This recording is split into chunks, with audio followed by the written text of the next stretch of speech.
Hello everyone, you are watching News Insights. Let's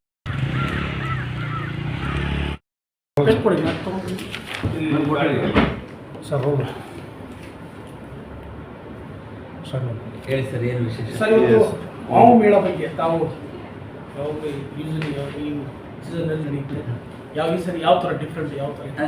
ನಿಮಗೆಲ್ಲ ಗೊತ್ತಿದ್ದಂಗೆ ಈ season ಅಥವಾ ಈ ಸೀಸನ್ನು ಅಂದ ತಕ್ಷಣ ಮಾವಿನ ಹಣ್ಣು, ರಜೆ ಸೀಸನ್ನು ಅಥವಾ ಬೇಸಿಗೆ ಸೀಸನ್ ಅಂದ ತಕ್ಷಣ ಎಲ್ಲರಿಗೂ ಜ್ಞಾಪಕ ಹಣ್ಣುಗಳ ರಜೆ ಮಾವಿನ ಹಣ್ಣು. ಸೊ ಮಾವಿನ ಹಣ್ಣಿಗೆ ನಮ್ಮ ಸ್ಟೇಟ್ಗೆ, ನಮ್ಮ ರಾಜ್ಯಕ್ಕೆ ವಿಶೇಷವಾದ ಸ್ಥಾನ ಇದೆ.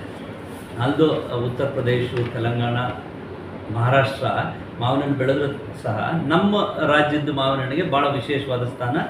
ಅದರಲ್ಲೂ ನಮ್ಮ ರಾಜ್ಯದಲ್ಲಿ ನೀವು ಜಿಲ್ಲೆವಾರು ತಗೋಬೇಕಾದ್ರೆ ಕೋಲಾರ ಜಿಲ್ಲೆಯಲ್ಲಿ ಶೇಕಡವಾರು 60% ಅಷ್ಟು ಮಾವಿನ ಹಣ್ಣು ಬರುವಂಥ ಜಿಲ್ಲೆ. ಅದು ಬಿಟ್ಟರೆ ನೆಕ್ಸ್ಟು 2ನೇ ಸ್ಥಾನ ನಮ್ಮ ರಾಮನಗರ ಮತ್ತು ಸುತ್ತಮುತ್ತ ತಾಲೂಕುಗಳಂತ ಬರುವಂಥ ಜಿಲ್ಲೆ. ಅದು ಬಿಟ್ಟರೆ ನಾರ್ತ್ ಕರ್ನಾಟಕದಲ್ಲಿ ಬರುವಂಥದ್ದು ವಿಶೇಷ. ಸೊ ನಿಮ್ಗೆ ಗೊತ್ತಿದ್ದಂಗೆ ಮಾವಿನ ಹಣ್ಣು ಆಲ್ಟರ್ನೇಟ್ ಫ್ರೂಟ್ ಬೇರಿಂಗ್ ನಮ್ಮ ಕ್ರಾಪ್. ಅಂದರೆ ಈ ವರ್ಷ ಚೆನ್ನಾಗಿ ಬರುತ್ತೆ, ಒಳ್ಳೆ ಹೂವು ಬಿಡುತ್ತೆ, ಮುಂದಿನ ವರ್ಷ ಕಡಿಮೆ ಹೂವು ಬಿಡುತ್ತೆ. ಸೊ ಹಾಗಾಗಿ ಈ ಸಲ ತುಂಬಾ ಹೂವು ಬೆಳೀತಾರೆ. ಹೆಂಗೆ ಅಂದರೆ ಕಂಗೊಳಿಸ್ತಾ ಇತ್ತು, ಹೂವು ತುಂಬ ಚೆನ್ನಾಗಿ ಬಂದಿತ್ತು. ಏನಪ್ಪ ದೇವರೇ, ರೈತರಿಗೆ ಈ ಸಲ ಹೋದ ಸಲ ಏನೋ ಸ್ವಲ್ಪ ಲಾಸ್ ಆಯಿತು, ತೊಂದರೆಗಳಾದವು. ಈ ಸಲ ಒಳ್ಳೆ ಫಸಲು ಬಂತು, ರೈತರಿಗೆ ಒಳ್ಳೆ ಬೆಳೆ ಬಂತು, ಒಳ್ಳೆ ಬೆಲೆ ಸಿಗುತ್ತೆ ಅನ್ನೋ ನಿರೀಕ್ಷೆಯಲ್ಲಿ ನಾವೆಲ್ಲರೂ ಇದ್ವಿ, ಅಧಿಕಾರಿಗಳೆಲ್ಲ. ನಾವು ಸಾಕಷ್ಟು ನನ್ನ ಬೋರ್ಡ್ಗೆ ಸೆಪ್ಟೆಂಬರ್ ಅಕ್ಟೋಬರ್ ಬಂದಾಗಲಿಂದನೂ ಇಡೀ ಕರ್ನಾಟಕ ಹೆಚ್ಚು ಕಮ್ಮಿ ಮಾವು ಎಲ್ಲೆಲ್ಲಿ ಬೆಳೀತಾರೆ ಎಲ್ಲ ಜಿಲ್ಲೆಗಳಿಗೂ ನಾನು ಟ್ರಾವೆಲ್ ಮಾಡಿ ಅಲ್ಲಿ ಟೆಕ್ನಿಕಲ್ ಸೆಮಿನಾರ್ಸು, ನಮ್ಮ ಟೆಕ್ನಿಕಲ್ ಟೀಮು, ಟೆಕ್ನಿಕಲ್ ಅಡ್ವೈಸರ್ಸು, ನಮ್ಮ ಟೆಕ್ನಿಕಲ್ ಆಫೀಸರ್ಸ್ನ ಕರ್ಕೊಂಡು ಅಲ್ಲಿ ಸೆಮಿನಾರ್ಸ್ ಮಾಡಿ, ವರ್ಕ್ಶಾಪ್ಸ್ ಮಾಡಿ, ಎಲ್ಲ ಅವೇರ್ನೆಸ್ ಎಲ್ಲ ಚೆನ್ನಾಗಿತ್ತು. ಯಾವಾಗ ಟೈಮ್ ಸ್ಪ್ರೇ ಕೊಡ್ತಿದ್ವಿ. ನೋಡಿ ಅಲ್ಲಿ ಬಂತು ಒಂದು ಕ್ಲೈಮೇಟ್ ಚೇಂಜ್, ಗ್ಲೋಬಲ್ ವಾರ್ಮಿಂಗ್. ನಾನು ಈಗಾಗಲೇ ಹೇಳ್ತಿದ್ದೆ ಸರ್, ತುಂಬ ಕ್ಲೈಮೇಟು ಹವಾಮಾನ ವೈಪರೀತ್ಯ ಆಗೋಯ್ತು, ಹಣ್ಣು ಬಿದ್ದೋಯ್ತು, ಅಕಾಲಿಕ ಮಳೆ ಬಂದುಬಿಡ್ತು. ಅಂದರೆ ಅದಕ್ಕೆಲ್ಲೋ ಒಂದು ಕಡೆ ಮೂಲ ಕಾರಣ ನಾವೇ. ಆ್ಯಕ್ಚುಲಿ ನಾವು ಪ್ರಕೃತಿನ ಅಥವಾ ಬಾಹ್ಯಾಕಾಶನ ಅಥವಾ ಎನ್ವೈರ್ಮೆಂಟ್ನ ಎಷ್ಟು ಚೆನ್ನಾಗಿ ನಾವು ಪ್ರೀತಿಸ್ತೀವೋ, ಎಷ್ಟು ಚೆನ್ನಾಗಿ ನೋಡ್ಕೊಂತೀವೋ ಅದು ನಮ್ಮನ್ನು ಅಷ್ಟೇ ಪ್ರೀತಿಸ್ತದೆ. ಹವಾಮಾನ ವೈಪರೀತ್ಯ ಆಯಿತು, ಮಾವಿನ ಹಣ್ಣಿಗೆ ಒಂದೇ ಎಲ್ಲ ತೊಂದರೆ ಆಗೋದು. ಬೇಸಿಗೆ ಹೀಟ್ ವೇವ್ಸಿಂದ ಮಕ್ಕಳಿಗೆ ಹೆಚ್ಚು ಕಡಿಮೆ ಆಗ್ತದೆ, ವಯೋವೃದ್ಧರಿಗೆ ಹೆಚ್ಚು ಕಡಿಮೆ ಆಗ್ತದೆ. ಹೀಟ್ ವೇವ್ಸಿಂದ ಎಷ್ಟು ಜನ ಸಾಯ್ತಿದ್ದಾರೆ. ಸೊ ಹಾಗಾಗಿ ಕೃಷಿ ಅನ್ನೋದು ಒಂದಕ್ಕಿಂತ ನಮ್ಮ ಜೀವನಕ್ಕೂ ತೊಂದರೆ ಆಗ್ತಾ ಇದೆಯಲ್ಲ. ಸೊ ಹಾಗಾಗಿ ನಮ್ಮಲ್ಲಿ ಅವೇರ್ನೆಸ್ ಕ್ರಿಯೇಟ್ ಆಗಬೇಕು, ನಮ್ಮಲ್ಲಿ ಆ ಮೈಂಡ್ ಸೆಟ್ ಇರಬೇಕು. ನಮ್ಮ ಪ್ರಕೃತಿ, ನಮ್ಮ ಜಲ, ನಮ್ಮ ನೆಲ ನಾವು ಕ್ಲೀನಾಗಿ ಇಟ್ಕೋಬೇಕು ಅಂತ. ನಾವೇನಾಗ್ಬಿಟ್ಟಿದ್ದೀವಿ, ದಿನನಿತ್ಯ ಓಡಾಟ, ಅಂದರೆ ಒಂಥರ ಮೆಕ್ಯಾನಿಕಲ್ ಲೈಫು. ಬೆಳಗ್ಗೆ ಎದ್ದರೆ ಸಾಯಂಕಾಲ ತನಕ ಜೀವನ ನಡಿಬೇಕಲ್ಲ. ಸೊ ಹಾಗಾಗಿ ಅದ್ರ ಮಧ್ಯೆ ಇದನ್ನು ಬಿಟ್ಬಿಟ್ಟಿದ್ದೀವಿ ನಾವು. ಯಾವುದನ್ನು ಕ್ಲೈಮೆಟಿಕ್ ಕಂಡೀಷನ್ಸ್ ಹೆಂಗೆ ಇರುತ್ತೆ, ಹವಾಮಾನ ವೈಪರೀತ್ಯ ಯಾಕಿರುತ್ತೆ. ಈಗ ಅದರಲ್ಲಿ ದೊಡ್ಡ ಪಾತ್ರ ಡೆವಲಪ್ಡ್ ಕಂಟ್ರೀಸ್ ಇದೆ, ಡೆವಲಪಿಂಗ್ ಕಂಟ್ರೀಸ್ಗಿಂತ.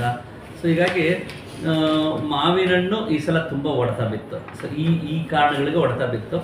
ಏನು ಒಳ್ಳೆ ಹೂವು ಬಂತು, ಒಳ್ಳೆ ಸೀಸನ್, ಆನ್ ಸೀಸನ್ ಅಂತ ಅಂದ್ಕೊಂಡ್ವಿ, ಅದು ಹಾಫ್ ಸೀಸನ್ಗಿಂತ ಕಡಿಮೆ ಆಗೋಯಿತು. ಕಾರಣ ಮೊದಲು ಬಂದಾಗ ಸ್ವಲ್ಪ ಫಂಗಸ್ ಅಟ್ಯಾಕ್ ಆಯಿತು, ಥ್ರಿಪ್ಸ್ ಅನ್ನೋ ಏನೋ ಕೀಟಗಳು ಕಾಯಿಲೆ ಅಟ್ಯಾಕ್ ಆಯಿತು.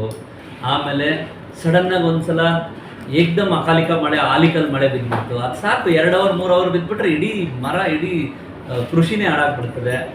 ಅದಾಗಿ ಅಷ್ಟೋ ಉಳ್ಕೊಂಡಿತ್ತು. ಬೇಸಿಗೆ ಸಿಕ್ಕಾಪಟ್ಟೆ, ಎಷ್ಟು 40-42 ಡಿಗ್ರಿ ಇದೆಯಾ, 36 ಡಿಗ್ರಿ. ಅದರಲ್ಲಿ ಬಂದಿದ್ದ ಹಣ್ಣು ಹತ್ತಿ ಹಣ್ಣು ಥರ ಉದುರೋಯ್ತು. ಅಷ್ಟಕ್ಕೂ ಉಳ್ಕೊಂಡಿತ್ತು. ಹೋದ್ವಾರ ಮಳೆ ತಾವೇ ನೋಡಿದ್ರಿ, ತಾವೇ ರಿಪೋರ್ಟ್ ಮಾಡಿದ್ರಿ. ಇದ್ದಿದ್ದ ಹಣ್ಣು ಅವತ್ತು ನಾನು ಇನ್ಫ್ಯಾಕ್ಟ್ ಎಮರ್ಜೆನ್ಸಿ ಶ್ರೀನಿವಾಸಪುರ ಮತ್ತು ಚಿಂತಾಮಣಿ, ಮುಳಬಾಗಿಲು ಕಡೆ ಹೋಗಿದ್ದೆ. ಇದ್ದಿದ್ದ ಹಣ್ಣು ಉದುರೋಯ್ತು.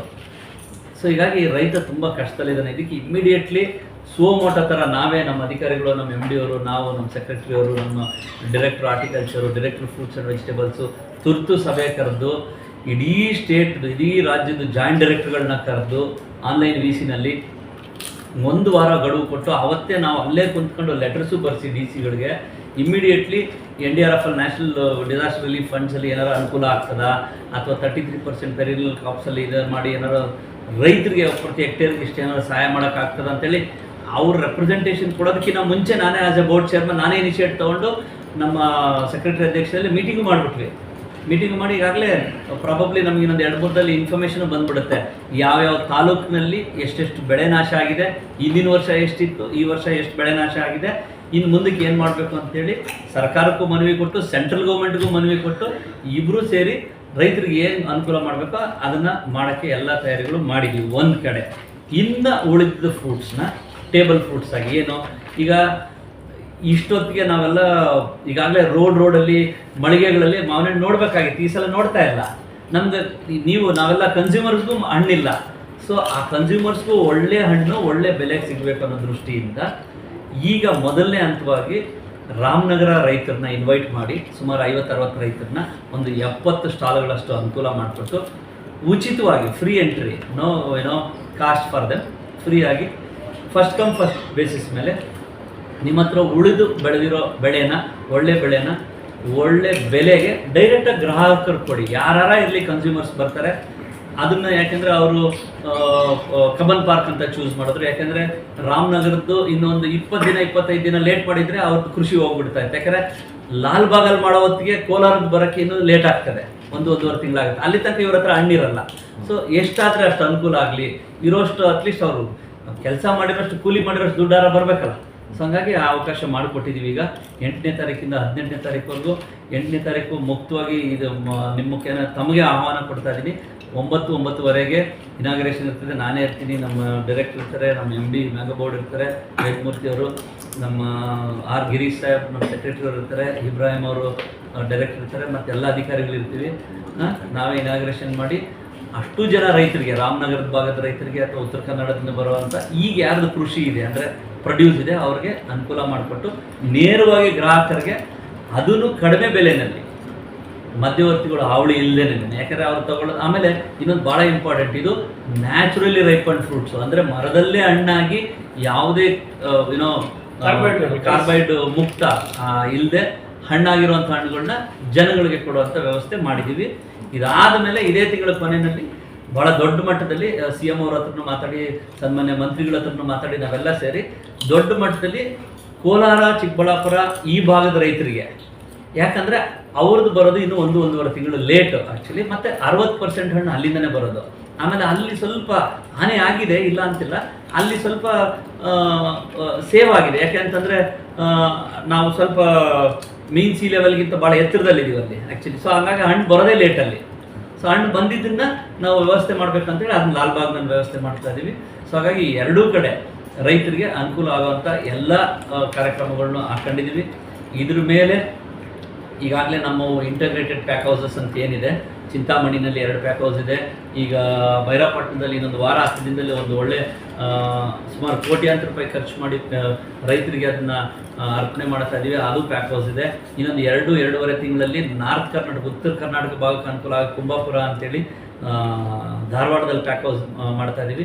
ಸೊ ಅಲ್ಲಿಂದ ಎಕ್ಸ್ಪೋರ್ಟ್ಗೂ ಉತ್ತೇಜನ ಮಾಡಿ ಯುರೋಪಿಯನ್ ಕಂಟ್ರೀಸ್ಗೆ, UK-ಗೆ ಮತ್ತು ಮಿಡ್ಲ್ ಈಸ್ಟ್ಗೆ ಈ ವಾರ್ದು ಒಂದು ಸಿಚುವೇಶನ್ ನೋಡಿಕೊಂಡು ಅಲ್ಲೂ ಉತ್ತೇಜನ ಮಾಡೋಕ್ಕೆ ರೈತರಿಗೆ ಡೈರೆಕ್ಟಾಗಿ ಆ ಪ್ಯಾಕ್ ಹೌಸ್ನ ಯೂಸ್ ಮಾಡಿಕೊಂಡು ಎಕ್ಸ್ಪೋರ್ಟ್ ಮಾಡೋಕ್ಕೂ ಅನುಕೂಲ ಮಾಡಿಕೊಟ್ಟಿದ್ದೀವಿ.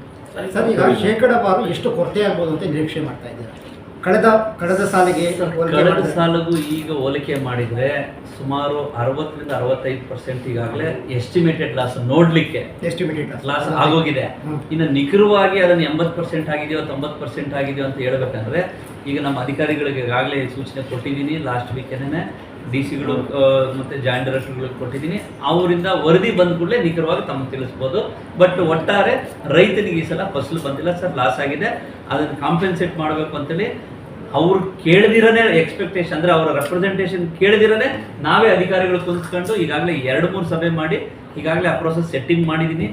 ಕೇಂದ್ರ ಸರ್ಕಾರಕ್ಕೂ ಬರೆಯೋಕ್ಕೆ ವ್ಯವಸ್ಥೆ ಮಾಡ್ಕೊಂಡಿದ್ವಿ, ರಾಜ್ಯ ಸರ್ಕಾರನೂ ಮಾಡಿದ್ವಿ. ಯಾಕಂದರೆ ಲಾಸ್ಟ್ ಟೈಮ್ ಇದೇ ಥರ ಮ್ಯಾಂಗೋ ಕ್ರೈಸಿಸ್ ಆದಾಗ ರಾಜ್ಯ ಸರ್ಕಾರ ಅಲೋನ್ ನಾನು ಬಂದ ಮೇಲೇ ಸುಮಾರು PDPS ಸ್ಕೀಮಲ್ಲಿ ಮಿನಿಮಮ್ ಸಪೋರ್ಟ್ ಪ್ರೈಸ್ ಅಂತೇಳಿ 42 ಕೋಟಿ ರೂಪಾಯಿ DC-ಗಳ ನೋಡಲ್ ಆಫೀಸರ್ಸ್ ಆಗಿ ಅಧ್ಯಕ್ಷತೆಯಲ್ಲಿ ಕೊಟ್ಟಿದ್ದೀವಿ. ಅದಕ್ಕೆ ಎಸ್ಟಿಮೇಟೆಡ್ 101 ಕೋಟಿ ಕೊಟ್ಟಿದ್ವಿ. ಸೆಂಟ್ರಲ್ ಗೌರ್ಮೆಂಟ್ ದುಡ್ಡು ಇನ್ನೂ ಬಂದಿಲ್ಲ ಅಂತ ಕಾಣ್ತದೆ, ಬಟ್ ಅವರು ಕೊಡಬೇಕು ಈಕ್ವಲಿ. ಸೊ ಹೀಗಾಗಿ ಎಲ್ಲರೂ ಸೇರ್ಕೊಂಡು ರೈತರಿಗೆ ಏನು ಅನುಕೂಲ ಮಾಡಬೇಕು ಅದು ಮಾಡಿ. ಸರ್, ಈಗ NDRF ನೀವು ಅಪ್ರೋಚ್ ಮಾಡಿರೋ ಸರಿ ಇದೆ. ಈ ಮಾವು ಬೆಳೆಗಾರರಿಗೆ ಸ್ಪೆಸಿಫಿಕ್ ಆಗಿ ಬೆಳೆ ವಿಮೆ ಇದೆಯಾ ಸರ್? ಓಕೆ, ಬೆಳೆ ವಿಮೆ ವಿಚಾರಕ್ಕೆ ಬಂದಾಗ ಮಾವು ಬೆಳೆಗಾರರು ದೇ ಆರ್ ಇನ್ಶೂರ್ಡ್ ವಿತ್ ಬೆಳೆ ವಿಮೆ. ಆದರೆ ಯಾರಿಗೆ ವಿಮೆ ಸಿಗ್ತದೆ ಅಂದರೆ ಮೊದಲು ಆ ಬೆಳೆ ವಿಮೆನ ಯಾರು ತಗೊಂಡಿರ್ತಾರೋ ಆ ಎಸ್ಟಿಮೇಟೆಡ್ ಲಾಸ್ ಪ್ರಕಾರ ಅವ್ರಿಗೆ ಸಿಗುತ್ತೆ. ಅಲ್ಲ, ನೀವು ಅದ್ರ ಬದಲು ಒಂದು ಗ್ರೂಪ್ ಇನ್ಶೂರೆನ್ಸ್ ಯಾಕೆ ಮಾಡಿಸ್ಬಾರ್ದು? ಸರ್ಕಾರದ ವತಿಯಿಂದ ಎಲ್ಲ ಮಾವು ಬೆಳೆಗಾರರಿಗೆ ಮಾಡಿದ್ರೆ ಪ್ರೀಮಿಯಂ ಮೊತ್ತ ಕೂಡ ಕಡಿಮೆ ಆಗುತ್ತೆ. ಈಗ ಇಂಡಿವಿಜುವಲ್ ಮಾಡಿಸೋ ಬದಲು Actually- ಗ್ರೂಪ್ ವಿಮೆ ಮಾಡಿಸಿದ್ರೆ ಪ್ರೀಮಿಯಂ ಮೊತ್ತ ತುಂಬಾ ಕಡಿಮೆ ಇದು ಆಗುತ್ತೆ. ಹೇಳ್ತೀನಿ. ನೀವು ಇದು ದೀರ್ಘಕಾಲೀನ ಪರಿಹಾರ, ಇದು ಇಲ್ಲ. ಅಲ್ಪಕಾಲೀನ ಪರಿಹಾರ ವೆದರ್ ಬೇಸ್ಡ್ ಕ್ರಾಪ್ ಇನ್ಶೂರೆನ್ಸ್ ಅಂತ ಒಂದು ಸ್ಕೀಮ್ ಇದೆ. ಯಾವುದು ಸರ್? ಜೂನ್ 1ರಿಂದ ಜೂನ್ 30 ಇರುತ್ತೆ. ಆ ಪ್ರೀಮಿಯಂ ಮೊತ್ತ ತುಂಬಕ್ಕೆ ನಾವು ಹೆಂಗೆ ಪ್ರೀಮಿಯಂ ಮೊತ್ತ ನಾವು ಲೈಫ್ ಇನ್ಶೂರೆನ್ಸ್ ಆಗಿರ್ಬೋದು ಎಲ್ಲ ಕೊಡ್ತೀವಿ, ಆ ಪ್ರೀಮಿಯಂ ಮೊತ್ತ ತುಂಬೋದಕ್ಕೆ ಜೂನ್ 1ರಿಂದ 30. ಸೊ ಅವಾಗ ಆ ಟೈಮಲ್ಲಿ ನಮ್ಮ ರೈತರು ತುಂಬಿಡ್ಬೇಕು ಸರ್ ದುಡ್ಡು. ಅವ್ರಿಗೆ ರೈತರಿಗೆ ಎಷ್ಟು ಮಾಡಿದ್ವಿ, ಫಾರ್ ಎಕ್ಸಾಂಪಲ್ 40,000 ಇದೆ ಸ್ಕೇಲ್ ಆಫ್ ಫೈನಾನ್ಸ್ ಪ್ರಕಾರ. ಮಾವು ಬೆಳೆ ಕಲ್ಟಿವೇಷನ್ 40,000 ಇದ್ದರೆ ಅದು 5% ಅಂದರೆ 2,000 ಪ್ರೀಮಿಯಂ.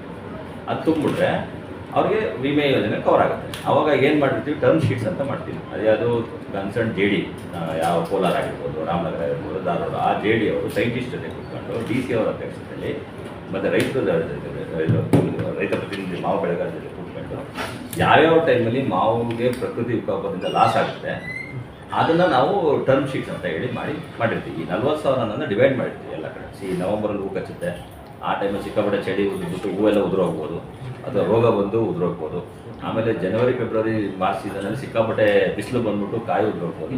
ಆಮೇಲೆ ಏರ್ ಸ್ಟಾಂಪ್ ಅಂದರೆ ಆಲಿಕಲ್ ಮಳೆ ಬಿದ್ದು ಕಾಯಿಗೆ ಡ್ಯಾಮೇಜ್ ಆಗ್ಬೋದು. ಈ 40,000 ಹಂಗೆ ಸ್ಲ್ಯಾಬ್ನ ಡಿವೈಡ್ ಮಾಡಿರ್ತೀವಿ. ಒಂದಲ್ಲ ಒಂದು ಇದರಲ್ಲಿ ರೈತರಿಗೆ ಪ್ರೀಮಿಯಂ ಅಂತ ಬರಬೇಕು. ಸೊ ಇದನ್ನು ನಾವು ಮಾಡಿದ್ವಿ ಆಲ್ರೆಡಿ. ಇಲಾಖೆಯವರು ಬೋರ್ಡಿಂದ ಮಾಡಿದ್ರು, ಕನ್ಸರ್ನ್ ಜೆ ಡಿಗಳು ಸಹ ಅದನ್ನು ಮಾಡ್ತಾರೆ. ಯಾಕೆಂದರೆ ಸರ್ಕಾರದ ಮಾರ್ಗಸೂಚಿ ಪ್ರಕಾರ ಆ ಜಿಲ್ಲೆಯ ಮಾವು ಬೆಳೆಗಾರ ಜೆ ಡಿ ಇರ್ತಾರಲ್ಲ, ಅವರು DC ಅವರ ಅಧ್ಯಕ್ಷತೆ ವೆದರ್ ಬೇಸ್ಡ್ ಕ್ರಾಪ್ ಇನ್ಶೂರೆನ್ಸ್ ಮಾಡಿ ಟರ್ಮ್ ಶೀಟ್ಸ್ ಮಾಡಿದ್ರು. ಅದರ ವ್ಯಾಪಕ ಪ್ರಚಾರ ಆ ಟೈಮಲ್ಲಿ ಕೊಟ್ಟಿರ್ತಾರೆ. ರೈತರು ಸಹ ಪ್ರೀಮಿಯಂ ಅಂತ ತುಂಬಿ. ಈ ಗ್ರೂಪ್ ಇನ್ಶೂರೆನ್ಸ್ ಟೈಪು ಅದು ಸ್ಕೀಮ್. ಸೊ ಅದು ಒಳ್ಳೆ ಸ್ಕೀಮ್. ಪ್ರೀಮಿಯಂ ಮೊತ್ತ ತುಂಬಾ ಕಡಿಮೆ ಆಗುತ್ತೆ. ವೆದರ್ ಬೇಸ್ಡ್ ಕ್ರಾಪ್ ಇನ್ಶೂರೆನ್ಸ್ ಅದನ್ನು ಸರ್ಕಾರವೇ ಸ್ಪಾನ್ಸರ್ ಮಾಡಬಹುದಲ್ಲ, ನಿಮ್ಮ ಇಲಾಖೆಗಳವರೇ ಸ್ಪಾನ್ಸರ್ ಮಾಡಬಹುದು, ಸಬ್ಸಿಡಿ ಕೊಡಬಹುದು, EMI ಸರ್ಕಾರ ಮಟ್ಟಿಗೆ ಹೋಗ್ಬೇಕಾಗ್ತದೆ. ಪ್ರಪೋಸಲ್ ಕೆಲವು ರೈತರು We'll take this. ಮಾವು ಬೆಳೆ ಬೆಳಿಬೇಕು ಅಂತ ಲೋನ್ ಕೂಡ ಬ್ಯಾಂಕಿಂಗ್ ಅದೇ ರೀತಿ ಸಹ ವಿಮೆ ಮೊತ್ತನೂ ಅವರು ನಮ್ಮ ಮಾವು ಬೆಳೆಗಾರರು ಆ ತಿಂಗಳಲ್ಲಿ ಕಟ್ಟಕ್ಕೆ ನಾವು 1 ತಿಂಗಳು ಗಡುವು. ದಯಮಾಡಿ ಆ ಟೈಮಲ್ಲಿ ಮಾವು ಬೆಳೆಗಾರರು ಕಟ್ಟಿಬಿಟ್ರೆ ಆ ಮಾವು ಕ್ರಾಪ್ ಇನ್ಶೂರ್ಡ್ ಆಗುತ್ತೆ. ಸೊ ದಯಮಾಡಿ ನಾನು ಮಾಧ್ಯಮ ಮುಖಾಂತರ ಕೇಳ್ಕೊಳ್ತೀನಿ, ಎಲ್ಲ ರೈತ ಬಾಂಧವರು ಆ insurance weather based crop insurance ಕಟ್ಟಿ.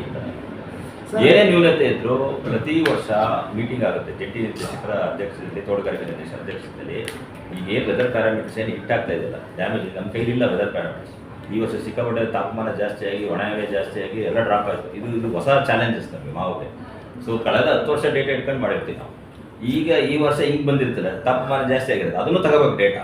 ಅದನ್ನು ತಗೊಂಡು ನಾವು ರೈತರಿಗೆ ಏನು ಅನುಕೂಲ ಮಾಡಬೇಕು ಆ ಟರ್ಮ್ ಶೀಟ್ಸಲ್ಲಿ ಹಾಕ್ಬಿಟ್ರೆ ರೈತರಿಗೆ ಒಂದು ವಿಮೆ ಮುಕ್ತ ಸರ್. ಆಮೇಲೆ ಈ ಕೊರತೆ ಬೆಳೆ ಆದಾಗ ಈ ಪ್ರಾಬ್ಲಮ್ ಆಗುತ್ತೆ, ಇಳುವರಿ ಜಾಸ್ತಿ ಆದಾಗ ಮತ್ತೊಂದು ರೀತಿ ಪ್ರಾಬ್ಲಮ್ ಆಗುತ್ತೆ, ಬೆಲೆ ಇದ್ದೋಗುತ್ತೆ, ಮಾವು ಬೇಗ ಕೆಟ್ಟೋಗುತ್ತೆ. ಈ ಬೈ ಪ್ರಾಡಕ್ಟ್ಗಳನ್ನು ಮಾಡಿ ವಿದೇಶಗಳಿಗೆ ರಫ್ತು ಮಾಡುವಂಥ ಒಂದು ಸ್ಕೀಮನ್ನು ನಿಮ್ಮ ಮಾವು ಅಥವಾ ಹಲಸು ಯಾಕೆ ಮಾಡ್ತಾರೆ? ಈಗ ಮಾವಿನ ವಿಚಾರಕ್ಕೆ ಬಂದಾಗ ನಾನು ಅಧ್ಯಕ್ಷ ಆಗಿ ಬರೀ 1.5 ತಿಂಗಳಿನಲ್ಲೇ 7 ದೇಶಗಳಿಗೆ ಪ್ರಯಾಣ ಮಾಡಿ ನಮ್ಮ ಎಂಟೈರ್ ಟೀಮ್ನ ಕರ್ಕೊಂಡೋಗಿ ನಾನೇ ಲೀಡ್ ಮಾಡಿ ಅಲ್ಲಿ ಲಂಡನ್ ಹೈ ಕಮಿಷನಲ್ಲಿ ಟೈಮು ತೊಗೊಂಡು ಮತ್ತು ಯುರೋಪಿಯನ್ ದೇಶಗಳಿಗೆ ಹೋಗಿ, ಯಾಕೆಂದರೆ ರಫ್ತು ಹೇಳೋದಂಗೆ 1% ಇರೋದು, 99% ಸ್ಕೋಪ್ ಇದೆ ಈಗ. ಸೊ ನಮ್ಮ ರೈತರಿಗೆ ಒಳ್ಳೇದಾಗಲಿ, ನಮ್ಮ ರಾಜ್ಯಕ್ಕೆ ಒಳ್ಳೇದಾಗಲಿ, ದೇಶಕ್ಕೆ ಒಳ್ಳೇದಾಗಲಿ ಅಂತೇಳಿ ಸಂಪೂರ್ಣವಾಗಿ ನಮ್ಮ ಡೈರೆಕ್ಟ್ರು, ನಮ್ಮ ಸೆಕ್ರೆಟರಿಯವರು, MD ಅವರು, ನಾನು ಕೆಫೆಕ್ನ ಏನೋ ಸಂಸ್ಥೆಯ ಅಧಿಕಾರಿಗಳು, ಅಧ್ಯಕ್ಷರನ್ನು ಕರ್ಕೊಂಡೋಗಿ ಪೂರ್ತಿ ಒಂದು ಸ್ಟಡಿ ಟೂರ್ ಮಾಡಿ ಅದ್ರ ಬಂದು ಈಗಾಗಲೇ ಸರ್ಕಾರಕ್ಕೆ ಪ್ರಸ್ತಾವನೆಯನ್ನು ಸಲ್ಲಿಸಿದ್ದೀವಿ. ಅದು ಈಗ ಸರ್ಕಾರ ಮಟ್ಟದಲ್ಲಿ ಆಗಬೇಕು. ಯಾಕೆಂದರೆ ಯುರೋಪಲ್ಲಿ ಮತ್ತು UK ತುಂಬ ನೀವು ಹೇಳಿದಂಗೆ there is lot of dearth for mangoes. ಅಲ್ಲಿ ಪಾಪ ಈ ಥರ ಸ್ವೀಟ್ ಮ್ಯಾಂಗೋಸ್ ತಿಂದೇ ಇಲ್ಲ.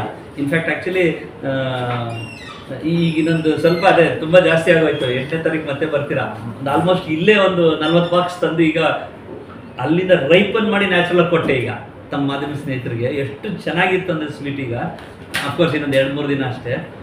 ಆ ಅಡಿಕ್ಷನ್ಗೆ ಅವ್ರು ಹೋಗ್ಬಿಟ್ರೆ ಸಿಕ್ಕಾಪಟ್ಟೆ ಇದೆ ಸ್ಕೋಪ್. ಬಟ್ ಏನಂದರೆ ಈ ಪೇಪರ್ ವರ್ಕ್ಸ್ ಇದೆಯಲ್ಲ ಅದನ್ನು ಮಾಡೋಕ್ಕೆ ನಮ್ಮ ಹತ್ರ ಪ್ಯಾಕ್ ಹೌಸಸ್ಸು ಇದೆ.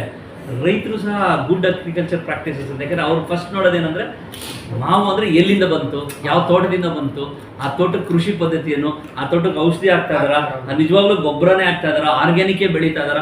ಅವ್ರು ಒಂದು ಮಾವಿನ ಹಣ್ಣು ಬಂದರೆ ಅದನ್ನು ರೆಟ್ರೋಸ್ಪೆಕ್ಟ್ ಆಗಿ ಅದು ಎಲ್ಲಿಂದ ಬಂತು ಅಂತಲೂ ಹುಡುಕ್ತಾರೆ ಅವರು. ಟ್ಯಾಕ್ಸ್ ಹಾಕ್ತಾರೋ ಅಲ್ಲ, ಕನ್ಸೈನ್ಮೆಂಟ್ ಈಗ 1000 kg ಅಥವಾ ಟನ್ ಹೋಗುವಂಥ ಒಂದು ಕನ್ಸೈನ್ಮೆಂಟಲ್ಲಿ ಒಂದು ಬಾಕ್ಸಲ್ಲಿ ಯಾವುದೋ ಗಾಳಿಯಲ್ಲಿ ಬಂದಿದ್ದು ಹುಳ ಬಾಕ್ಸ್ ಮೇಲೆ ಕಾಣಿಸ್ಬಿಟ್ರೆ ಅಷ್ಟು ಬಾಕ್ಸಲ್ಲಿ ಮ್ಯಾಂಗೋ ಇದೆ ಅಂತ ಅವ್ರು ಡಂಪೇ ಮಾಡಿಬಿಡ್ತಾರೆ ಸಮುದ್ರಕ್ಕೆ. ಅಷ್ಟಿದು. ಸೊ ಹಾಗಾಗಿ ನಮ್ಮಲ್ಲಿ ಫೆಸಿಲಿಟೀಸು ಇದೆ, ರೈತರು ಸಹ ಅಳವಡಿಸ್ಕೋಬೇಕು. ಬಟ್ ನಾನು ಪ್ರತಿ ಸಲ ಹೋದಾಗ ಎಲ್ಲ ಟೆಕ್ನಿಕಲ್ ಸೆಮಿನಾರ್ಸಲ್ಲೂ ರಿಕ್ವೆಸ್ಟ್ ಮಾಡ್ತಾನೆ ಇದ್ದೀನಿ, ದಯವಿಟ್ಟು ಡೊಮೆಸ್ಟಿಕ್ ಮಾರ್ಕೆಟ್ ಹೆಂಗೆ ಥಿಂಕ್ ಮಾಡ್ತಿರೋ ಎಕ್ಸ್ಪೋರ್ಟ್ಗೂ ಹಂಗೆ ಥಿಂಕ್ ಮಾಡಿ. ಒಳ್ಳೆ ದುಡ್ಡು ಸಿಗ್ತದೆ, 2,000 3,000 5,000 ಒಂದೊಂದು ಕೆಜಿಗೆ ಇರ್ತದೆ. ಇಲ್ಲಿ ನೀವು ಬರೀ 40 ರೂಪಾಯಿ ಕೊಡ್ತೀರಂತ ಕೆಲವರು ಈಗಾಗಲೇ ಮಾಡ್ತಾ ಇದ್ದಾರೆ ಸರ್. ಆ್ಯಕ್ಚುಲಿ ಕೆಲವರು ರೈತರೇ ಆನ್ಲೈನ್ ಮಾರ್ಕೆಟಿಂಗ್ ಮಾಡಿ, ರೈತರೇ ವೆಬ್ಸೈಟ್ ಮಾಡ್ಕೊಂಡು ಈಗಾಗಲೇ ನಮ್ಮ ಪ್ಯಾಕ್ ಹೌಸಲ್ಲಿ ಹೆಚ್ಚು ಕಮ್ಮಿ ಈ ಸೀಸನಲ್ಲೇ 10 ರಿಂದ 11 ಟನ್ ಹೊಟ್ಟೋಯ್ತಾಗಲೇ. ಸರ್ ಆಮೇಲೆ ಕೊನೆ ಪ್ರಶ್ನೆ ನನ್ನ ಕಡೆ ಏನು ಸರಿ ನನ್ನ ಕಡೆಯಿಂದ ಈ ಮ್ಯಾಂಗೋ